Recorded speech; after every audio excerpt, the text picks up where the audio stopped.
First of all, remind us a bit more about the background of this case. So it goes back 15 years, as you said, to an original complaint by Boeing about subsidies that Airbus was receiving from European governments that they said was unfair. So that complaint went to the World Trade Organization. It was swiftly followed by one in return from Airbus about Boeing receiving unfair government support from the United States.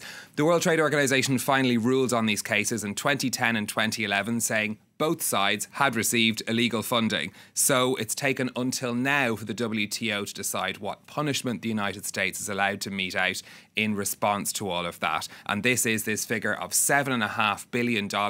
That value of goods is what the United States is being allowed to impose tariffs on, tariffs of up to 100%. Now, the US came out very quickly with its response to this with a list of products that it wants to impose tariffs on. First of all, aeroplanes. 10% tariffs on airplanes coming from Europe. That's obviously directly targeted at Airbus. But these are some of the other products. These 25% tariffs, so lower than the 100% that they could have imposed. But some of the products, it's a very long list: wine, cheese, olives and olive oil, pork, coffee from Germany. Bizarrely, didn't realise that Germany exported that much coffee. Fruit juices. It's a very long list, as I say, but designed to really impact broadly across all European countries in response to this.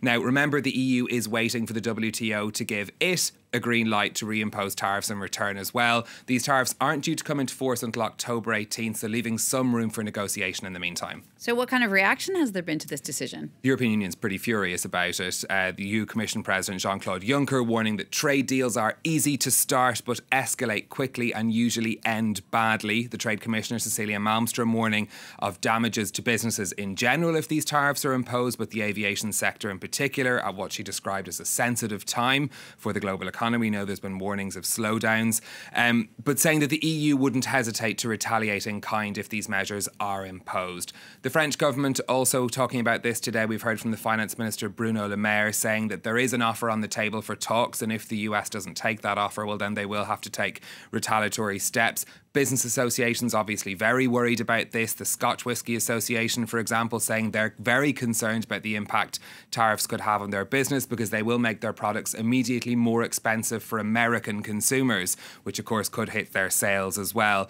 On the stock markets, interesting to see that the markets have actually been quite relieved at the reaction to this. The US had sought a broader amount to impose tariffs on, so the result is actually reasonably good news for the markets. Airbus shares, for example, up by almost 4%. Remy Cointreau, because liqueurs are included in this, they're a company that could be badly affected. Their shares up by over 5%, and the food giant Danone, because dairy products are affected as well, also seeing its shares rise as well. We are, of course, waiting to see if these talks take place. They have a little bit of time for negotiation, and we may never see these tariffs come into force.